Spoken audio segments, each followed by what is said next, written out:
Здравейте от Repair Service BG. Днес ще си говорим за одобряване на оферти по имейл и процеса на офертата, който преминава от одобрена към ремонт в статус в изпълнение. Тук имам една примерна оферта, която е създадена с импортирани части, било то от Intercars, Техко или Евро. Искам да изпратя тази оферта към клиент. Задължително клиента трябва да има имейл. С цъкане на бутона изпрати за одобрение, както от профила на офертата, така и от таблицата, може да бъде изпратено. При цъкане на бутона изпрати имейл, клиента трябва да получи имейл, който изглежда в този вид, с услугата, частите, общата сума, както и прикаченият файл с офертата. Тук имаме 3 бутона, с които може да одобри или отхвърли офертата, както и може да види същата оферта в програмата. Тук отново имаме визуализация с стилът на нашата програма. Абсолютно по същия начин горе вдясно може да генерира офертата в PDF, общата сума, разбивка на частите, услугата.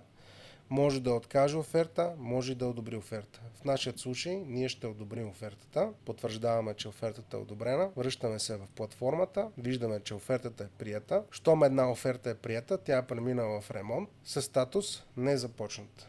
За да започнем, трябва да изберем механик, да го променим и да започнем ремонта. Благодаря ви, че ползвате Repair Service BG.